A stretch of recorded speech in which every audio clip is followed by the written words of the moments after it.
Para entender un poco la dimensión de lo que vamos a analizar a fondo hoy, hay que imaginarse una situación que casi todo el mundo ha vivido alguna vez. A ver con qué me sales hoy. Pues mira, esa sensación de volver a casa después de, una paliza de viaje de trabajo.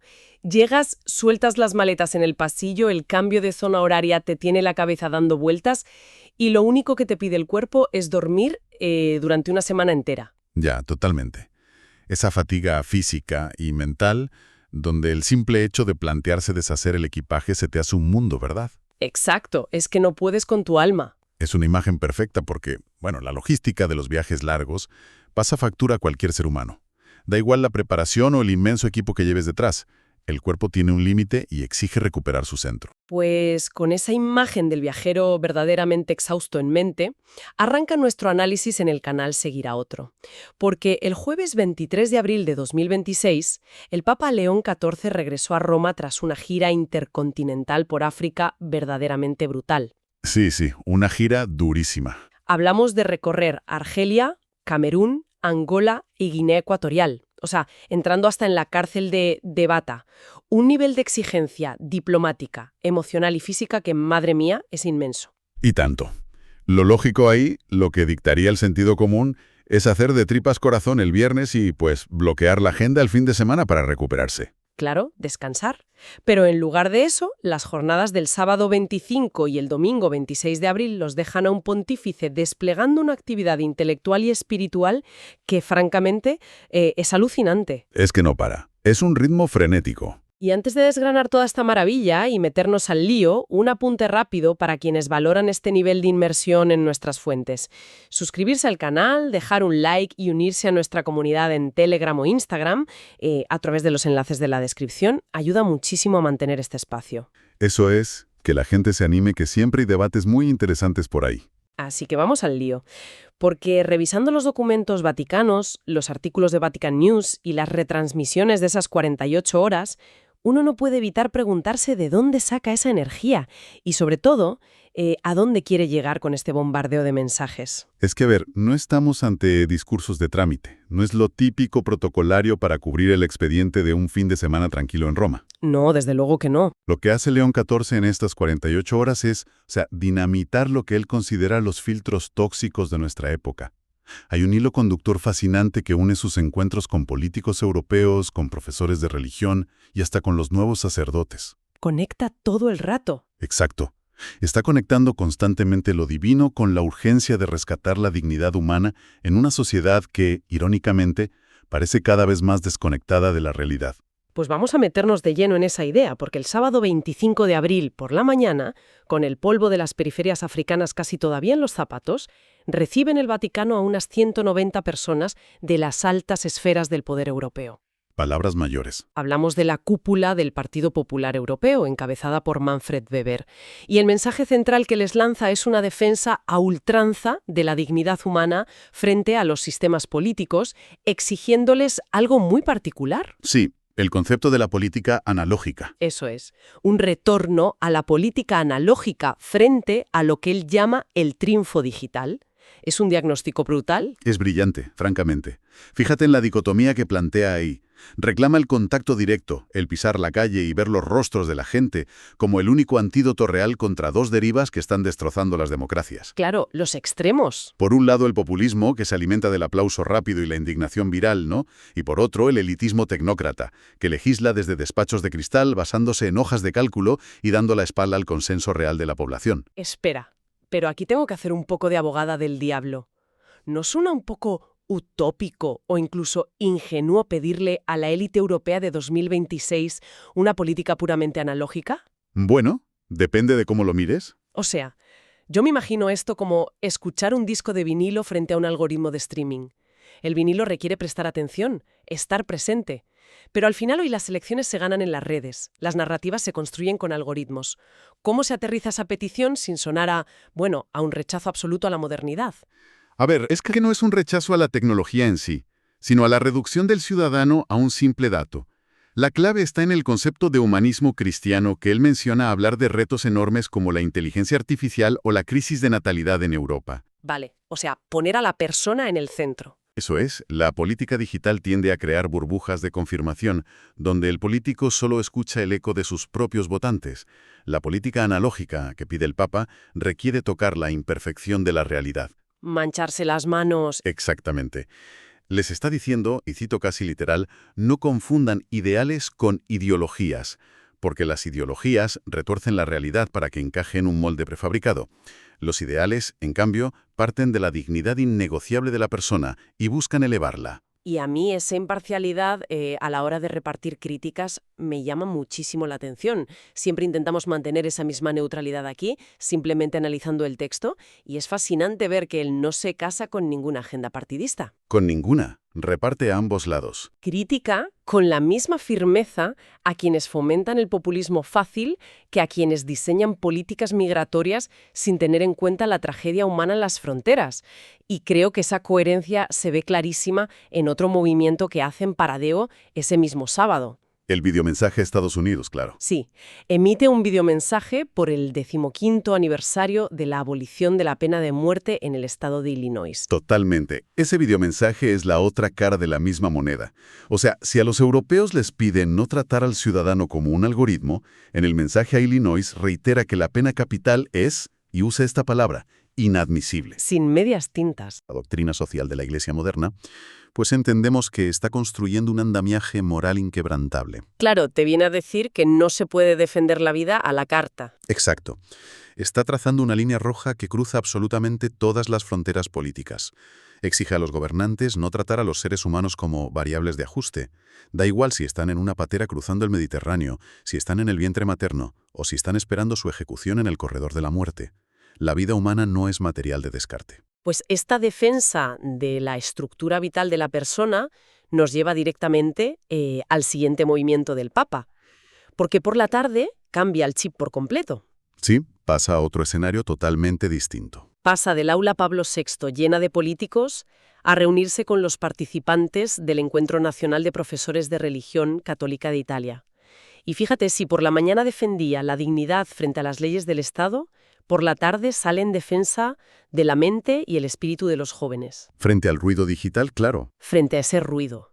Y cambia el auditorio, pero mantiene el nivel de exigencia. El análisis que hace del estado psicológico y espiritual de los adolescentes hoy en día, según recogen medios como Agencia Guatemalteca de Noticias, es quirúrgico. Es que advierte que las nuevas generaciones viven bajo un asedio constante de estímulos. Y aquí la ironía salta a la vista.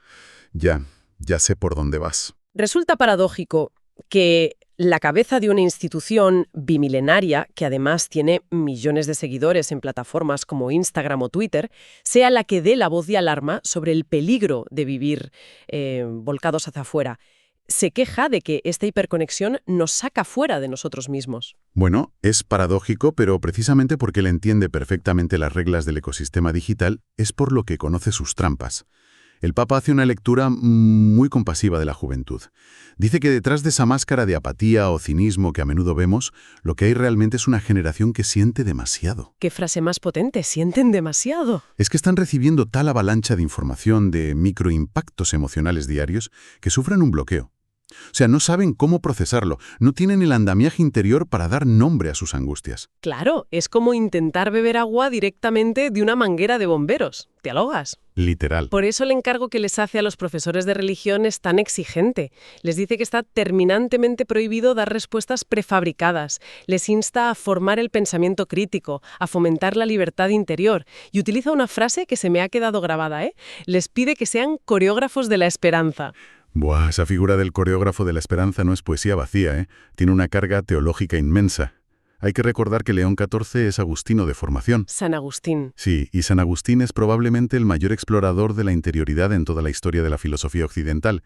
Suya es la famosa premisa de que la verdad habita en el hombre interior. Pero, a ver, a efectos prácticos, ¿qué hace un coreógrafo en un aula de instituto hoy en día? Pues mira, un coreógrafo no baila por sus alumnos, ni los obliga a moverse como si fueran robots.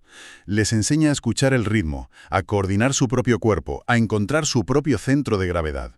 Lo que León XIV está diciendo es que la clase de religión no puede ser un espacio de mero adoctrinamiento o, no sé, un examen de datos teológicos de memoria. Claro, un tocho infumable. Exacto. Tiene que ser el gimnasio donde el joven aprenda a escuchar su propia voz interior, a discernir lo verdaderamente valioso entre el ruido de las notificaciones, para que no queden sepultados por la superficialidad del asedio digital. O sea, convertir la clase en el único oasis analógico real del día a día del adolescente.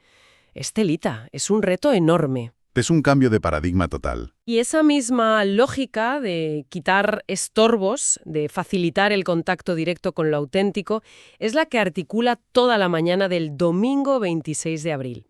Porque pasamos del cuidado de los jóvenes laicos a la exigencia absoluta hacia los hombres que van a pastorear a esas mismas generaciones.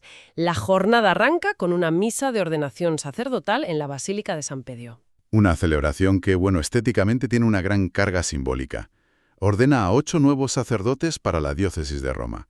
Un grupo que, fíjate, refleja la universalidad de la Iglesia. Sí, vi que eran 6 italianos, un camerunés y un colombiano, Jordán Camilo Medina. Eso es. Y en la liturgia vemos detalles como el uso del báculo solemne y ornamentos que marcan el peso sagrado del momento.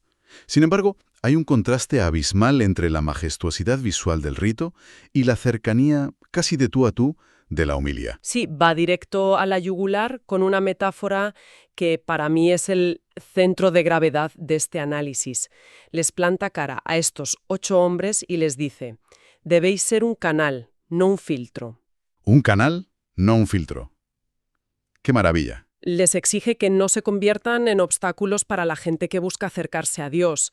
Hasta les recuerda ese pasaje tan duro del Evangelio donde Jesús reprocha a los fariseos que escondieron la llave del saber, impidiendo que otros entraran sin siquiera entrar ellos mismos. Durísimo. Y añade esta frase que de verdad me puso los pelos de punta. Dice: hay afiliaciones que sofocan, compañías donde es fácil entrar y casi imposible salir. No es así la Iglesia del Señor. Claro, es que esto es un ataque frontal, al clericalismo. Y es importante entender los matices aquí. Pero déjame plantear la duda que seguro surge al escuchar esto. Porque, a ver, si un sacerdote tiene que ser un canal y eliminar los filtros, ¿no corremos el riesgo de que la Iglesia pierda su identidad? Al final hay normas, hay dogmas, hay condiciones para acceder a los sacramentos. Si quitamos todos los filtros, ¿qué diferencia hay entre una parroquia y una ONG que se dedica simplemente a dar abrazos y consuelo generalizado? Esa es precisamente la tensión donde se la juegan los sacerdotes en el día a día. Y el Papa lo sabe de sobra. Ser un canal no significa diluir el Evangelio ni abolir las normas de la Iglesia. Significa entender cuál es tu función pastoral. Vale, explícame eso. Un sacerdote que actúa como filtro es aquel que, pues, se erige en agente de aduanas de la gracia divina. Es el que impone cargas burocráticas innecesarias, el que juzga con altivez en el confesionario, el que espanta a la gente antes de que siquiera puedan plantearse un camino de fe. Los que te miran por encima del hombro, vaya. Eso es. El canal, en cambio, es quien acoge primero, el que sana la herida inicial, y luego, desde la misericordia, acompaña a la persona hacia la verdad de la doctrina. O sea, facilita el encuentro con Cristo, no le pone un peaje. Entendido.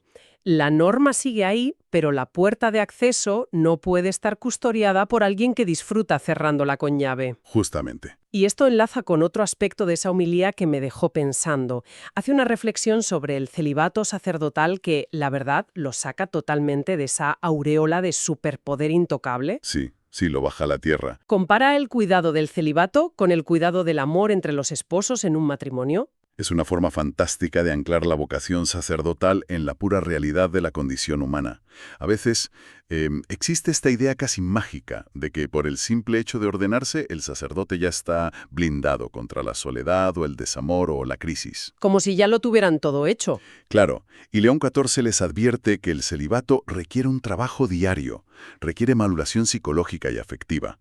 Si no se cuida con el mismo mimo, el mismo esfuerzo y sacrificio con el que un matrimonio riega su relación cada día, el celibato se vuelve árido, se estanca y, lo peor, deja de ser fecundo. Los sitúa en la trinchera del esfuerzo humano, exigiéndoles mantener las puertas del corazón y de la parroquia abiertas de par en par.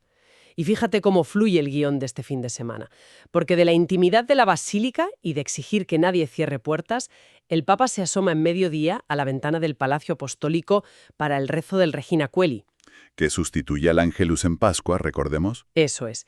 Y aquí la mirada se vuelve global, apuntando a las amenazas inmensas que roban a las personas la posibilidad de vivir en paz. El domingo coincide con una efeméride que, bueno, pone los pelos de punta, el 40 aniversario del accidente nuclear de Chernóbil. Un desastre que, como él mismo recuerda, quedó marcado a fuego en la conciencia de la humanidad allá por 1986. Desde esa ventana, lanza un llamado urgente al discernimiento y a la responsabilidad de los líderes mundiales, exigiendo que el poder colosal de la tecnología y la energía atómica esté siempre, invariablemente, al servicio de la paz y la vida. Y jamás de la destrucción. Nunca. Pero lo magistral aquí, leyendo las transcripciones, es cómo enlaza la historia contemporánea con la liturgia del día. Ese domingo tocaba leer el Evangelio del Buen Pastor, que menciona la figura de los ladrones y asaltantes que saltan la valla para hacer daño al rebaño. ¡Qué bien hilado!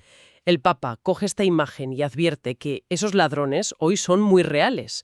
Son los que nos roban la paz, los que saquean los recursos ecológicos del planeta y los que impulsan las guerras sangrientas. Es que, si te das cuenta, cierra el círculo perfectamente con esto. Lo que hace el Papa a lo largo de todas sus intervenciones el fin de semana es desenmascarar las diferentes caras de esos ladrones de la dignidad humana. Oye, pues vamos a repasar esas caras, porque es el resumen perfecto de estas 48 horas. Venga, vamos a ello. El sábado por la mañana señaló a los populismos vacíos y a la tecnocracia, que son los que roban la voz política a los ciudadanos. Primer ladrón. Exacto. Luego, el sábado por la tarde, señaló al asedio digital y los estímulos, que son los que roban la interioridad y el pensamiento crítico a los jóvenes. Segundo ladrón. El domingo por la mañana señaló al clericalismo, a esos filtros que roban la esperanza y el acceso a Dios a los fieles. El tercer ladrón. Y finalmente, al mediodía, señaló a los promotores de la guerra y la destrucción ecológica que roban el futuro al planeta entero. Es una visión teológica integral alucinante. Todo atenta contra la vida, y todo debe ser combatido con cercanía, verdad y puertas abiertas. Es una síntesis espectacular de su mensaje. Por cierto, antes de cerrar la crónica de este Regina Coeli, hay que destacar los saludos. Mencionó a peregrinos de Viena, de Ucrania, de Lisboa, y hubo un detalle muy especial con España. ¿Ah, sí? Lo de los saludos siempre tiene miga. Saludó explícitamente a grupos venidos de Madrid y de las Islas Canarias, y claro, sabiendo que en junio tiene programado un viaje apostólico a territorio español, esto no es casualidad. En absoluto, esto en el Vaticano nunca es casualidad. Es un gesto clásico de la diplomacia para ir abonando el terreno, demostrando cercanía y, calentando motores espirituales en las diócesis que están a punto de recibirle. Y así llegamos al final de este recorrido asombroso. Volvamos por un segundo al punto de partida, a ese cansancio del que hablábamos. Un hombre que regresa con todo el agotamiento logístico de las periferias africanas y en apenas 48 horas rechaza cualquier descanso para trazar líneas rojas sobre la vida y la pena de muerte. Y sin despeinarse. Exige valentía y contacto real a los políticos europeos. Defiende el ecosistema mental de los adolescentes frente al bombardeo tecnológico. Apela a sus nuevos sacerdotes para que jamás sean aduaneros de la gracia y clama contra el saqueo ecológico recordando la herida de Chernóbil. Semejante vigor intelectual nos obliga a mirarnos al espejo. Nos interpela directamente, sí. No permite que nos quedemos en el sofá como meros espectadores aplaudiendo lo bonito que es el discurso. Y precisamente por eso, a la gente que nos sigue, quiero dejar en el aire una última provocación. Si el líder de una iglesia mundial, cargando con el peso del jet lag, de las tensiones globales y de una agenda implacable, es capaz de exigir con tanta fuerza que seamos canales y no filtros en medio de este mundo lleno de ruido y ladrones de paz, toca preguntarnos por nuestro día a día. A ver hacia dónde miramos nosotros. ¿Cuál es nuestro pequeño filtro diario? ¿Qué barrera, qué prejuicio, qué actitud de cansancio estamos utilizando como excusa para cerrarle la puerta a alguien que necesita comprensión o simplemente un instante de acogida a nuestro lado? Romper esos filtros tal vez sea el primer paso para recuperar nuestra propia dignidad analógica. Ahí lo dejamos. A cuantos nos han seguido les damos las gracias y esperamos que se queden con nosotros para futuros análisis que haremos al ritmo que marquen la Iglesia y el Papa.